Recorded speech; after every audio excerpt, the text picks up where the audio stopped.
Hello, yes, this is Dr. Santosh from Manas Urja Ayurved. MPSC assistant professor, associate professor आणि professor ही जी महाराष्ट्र आयुर्वेद सेवा या related जी add आली होती 2023-24च्या दरम्यान, त्याच्या रिगार्डिंग आपण एक नवीन बॅच 10 एप्रिलपासून सुरू करत आहोत, जी 30 दिवसांची असेल. सो या रिलेटेड काल मी नोटिफिकेशन विविध प्लॅटफॉर्मवरती अपलोड केलं होतं.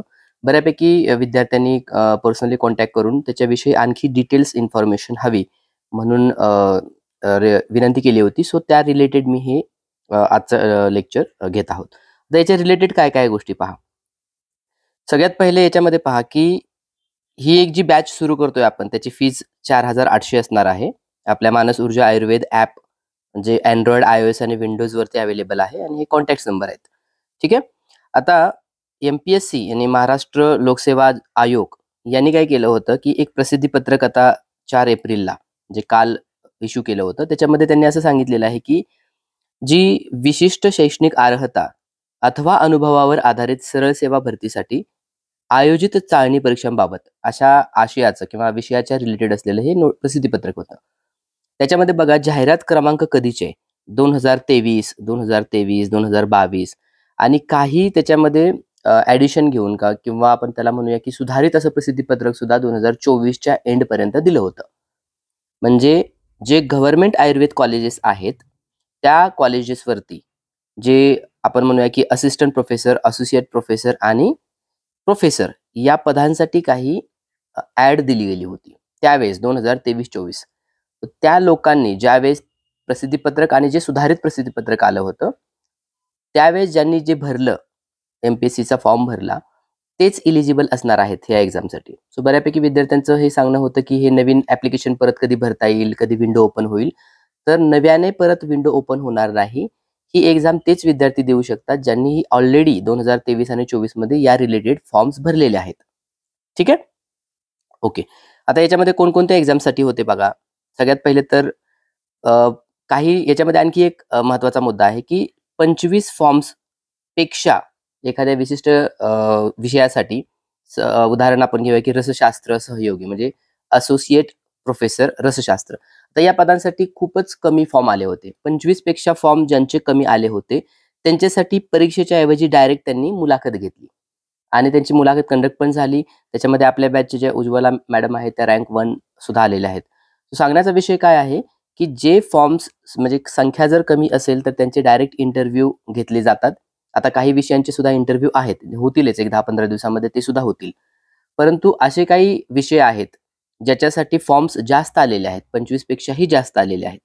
मग हे सगळे जे आता 1 ते 23 आहेत याच्यामध्ये आपण बघू त्या लोकांसाठी चाळणी परीक्षा म्हणजे एक्झाम पहिल्यांदा होईल.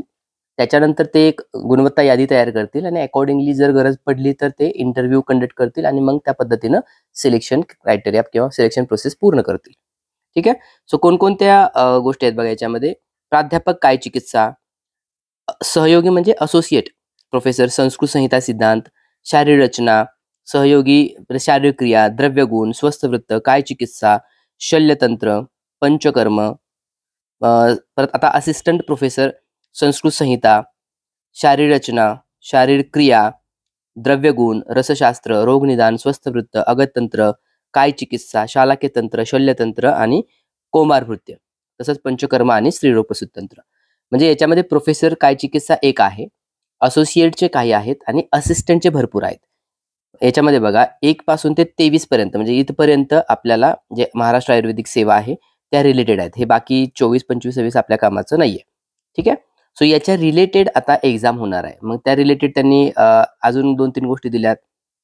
त्याच्यामध्ये मुंबई, छत्रपती संभाजीनगर म्हणजे औरंगाबाद आणि नागपूर या 3 ठिकाणी एक्झाम होणार आहे. ठीक आहे. एक्झामची डेट त्यांनी दिलेली आहे 10 मे 2025 म्हणजे त्यांनी एक्झाम डिक्लेअर केलेली आहे 10 मे 2025 आणि ती शिफ्ट कधी आहे सकाळी 9 ते 10 म्हणजे 1 तासाचा पेपर असणार आहे. या 1 तासाच्या पेपरमध्ये MCQs असणार आहेत आणि त्या रिलेटेड जो सिलेबस ऑलरेडी डिक्लेअर केलेला आहे तो सिलेबस असेल. याच्यासाठी काही नव्याने सिलेबस दिला जाणार नाही कारण त्यांनी स्वतंत्रपणे याच्यापूर्वी सिलेबस डिक्लेअर केलेला होता. ठीक आहे. सो सेंटर्स कोणते असतील तुमचे वैयक्तिक हे तुम्हाला नंतर ते कळवण्यात येईल ईमेलच्या द्वारे किंवा वेगळ्या प्रसिद्धी पत्रकाच्या द्वारे की मुंबईमध्ये कोणाचं आहे, छत्रपती संभाजीनगरमध्ये कोणाचं आहे आणि नागपूरमध्ये कोणाचं आहे. एक्झामची डेट मात्र फिक्स आहे 10 मे 2025. टायमिंग सुद्धा फिक्स आहे सकाळी 9 ते 10. फक्त जे प्लेस आहे ते वैयक्तिकरित्या किंवा ईमेलच्या द्वारे ते कळवतील. त्यांनी ते खाली त्या पद्धतीने मेन्शन केलेलं आहे. त्याच्यामध्ये बघा, हे खूप महत्वाचं आहे की परीक्षेची योजना जी आहे, अभ्यासक्रम म्हणजे सिलेबस आणि निवड प्रक्रिया या रिलेटेड जो तपशील आहे तो आयोगाच्या संकेतस्थळावर स्वतंत्रपणे प्रसिद्ध केल्याप्रमाणे राहील. स्वतंत्रपणे प्रसिद्ध केल्याप्रमाणे याच्यात अर्थ असा निघतो की ऑलरेडी जे प्रसिद्ध केलेलं आहे त्याच्याप्रमाणे राहील. कारण ज्यावेळेस एक्झाम डिक्लेअर केली जाते, डेट येते, त्याच्यानंतर सिलेबस कधीच येत नाही परत बदल होऊन. भरपूर विद्यार्थ्यांनी हे विचारलं की सिलेबस तोच असेल का नव्याने येईल.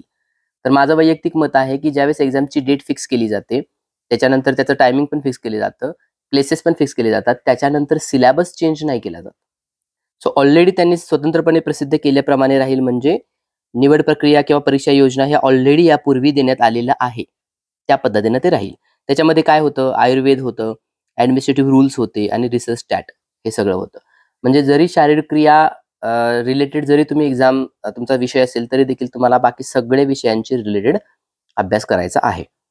संगणक प्रणालीवर आधारित परीक्षेचे निश्चित ठिकाण म्हणजे आपल्याला कॉम्प्युटर बेस्ड एक्झाम आहे, सीबीटी टेस्ट आहे, तिचं सुद्धा ठिकाण आणि इतर रिलेटेड काही तपशील असेल त्याचे ॲडमिट कार्ड्स वगैरे स्वतंत्रपणे अवगत करण्यात येईल. ठीक आहे. आता 1 ते 23 वरील संवर्गाकरता म्हणजे आपल्या आयुर्वेदिक ज्या सेवा आहेत, महाराष्ट्र आयुर्वेदिक सेवा या रिलेटेड सामायिक चाळणी परीक्षा घेण्यात येईल. सामायिक चाळणी म्हणजे कॉमन एंट्रन्स टेस्ट थोडक्यात. याच्यामध्ये एमसीक्यूज रिलेटेड म्हणजे एमसीक्यूज असतील, मल्टिपल चॉईस क्वेश्चन्स आणि 1 तासाचे आहेत. सो याच्यामध्ये एमसीक्यूची संख्या 100 पण असू शकते किंवा 60 पण असू शकते, डिपेंड्स आहे. कारण 1 तासामध्ये ते कव्हर अप केले जाते. चाळणी परीक्षेतील गुणांच्या आधारे प्रत्येक संवर्गाकरिता संवर्ग निहाय स्वतंत्र गुणवत्ता यादी तयार केली जाईल. आता जरी एंट्रन्स कॉमन ही 1 असेल, ही टेस्ट 1 जरी असेल सर्वांसाठी, तरी पण संवर्गासाठी प्रत्येक संवर्गाकरिता म्हणजे काय, assistant professor, associate professor, professor ह्या संवर्गाकरिता त्यांच्या संवर्ग निहाय पुन्हा म्हणजे त्यांच्या विषयाच्या रिलेटेड सुद्धा स्वतंत्र गुणवत्ता यादी तयार केली जाईल. सपोज असिस्टंट प्रोफेसर स्त्रीरोग प्रसूती असेल तर त्या रिलेटेड वेगळी यादी असेल. ठीक आहे ना. एंट्रन्स टेस्ट जरी एक झाली तरी देखील यादी मात्र सेपरेट तयार करण्यात येईल आणि त्या आधारे पुढील निवड प्रक्रिया राबवण्यात येईल. अशा पद्धतीने त्यांनी इथं मेन्शन केलेलं आहे. तो सांगायचा मुद्दा काय की ऑलरेडी फॉर्म, इम्पॉर्टंट गोष्टी बघा इथं लिहिलेल्या आहेत की फॉर्म्स यापूर्वीच भरले गेलेले आहेत. सो नव्याने एखादा स्टुडंट जर म्हणत असेल की एक्झाम मला द्यायची, मला फॉर्म भरायचे, तर ते आता नव्याने फॉर्म्स भरता येणार नाहीत कारण 2023-24 मध्ये ऑलरेडी फॉर्म भरले गेले होते. एक्झामची डेट त्यांनी 10 मे 2025 ही फिक्स केलेली आहे. नवीन परीक्षा किंवा पोस्ट किंवा जाहिरात असल्यानंतर आपण मानस ऊर्जा आयुर्वेद या ॲप किंवा यूट्यूब चॅनल आहे आपलं, त्याच्यावरती आपण कळवण्यात येत असतं की बऱ्यापैकी काही अपडेट्स आल्या तर मी ह्याच्यावरती देत असतो. नवीन जी बॅच आहे आपली ही 30 दिवसांची, ज्यांनी ऑलरेडी फॉर्म भरलेले आहेत, जी एक्झाम होणार आहे 10 मेला, त्या रिलेटेड ही 30 दिवसांची बॅच आपली 10 एप्रिलला आपण सुरू करत आहोत. ठीक आहे. मानस ऊर्जा आयुर्वेद ॲप आपलं तिन्ही प्लॅटफॉर्मवर अवेलेबल आहे, अँड्रॉइड, iOS आणि विंडोज यावरती आहे. त्यावरून तुम्ही या बॅचसाठी ॲडमिशन घेऊ शकता. 2-3 मुद्दे ह्यात ठळक पद्धतीने काय आहेत की ही जी एक्झाम आहे जी 10 मेला होणार आहे, ही असिस्टंट, असोसिएट आणि प्रोफेसर या तिन्ही पदांसाठी एकत्र होणार आहे. पहिली गोष्ट, 3 ठिकाणं आहेत त्यांची, मुंबई, छत्रपती संभाजीनगर आणि नागपूर या ठिकाणी होणार आहे सकाळी 9 ते 10. आता या रिलेटेड 30 दिवस बाकी आहेत असं आपण कन्सिडर केलं तर 30 दिवसांची बॅच आपण ही लॉन्च केलेली आहे. नव्याने फॉर्म भरता येणार नाहीत. अशा पद्धतीच्या एक्झाम्स परत येणार आहेत का, तर येऊ शकतात. मेडिकल ऑफिसरच्या एक्झाम्स येत आहेत, गट बच्या येतील, आता आणखी पुढच्या आठवड्यामध्ये काहीतरी आणखी जागा निघण्याची शक्यता आहे. फॉलोअप्स वेगवेगळ्या पद्धतीने लोकांचे सुरू आहेत. सो नवीन जर काय आलं तर आपल्या युट्यूब चॅनलवरती ते कळवण्यात येईल. ठीक आहे. अजून ह्या बॅच रिलेटेड किंवा अजून काही क्वेरीज असतील तर जो कॉन्टॅक्ट नंबर वरती दिलेला आहे त्यावरती तुम्ही व्हॉट्सअप आणि कॉल करू शकता. ठीक आहे. Okay, thank you for joining. Have a nice time.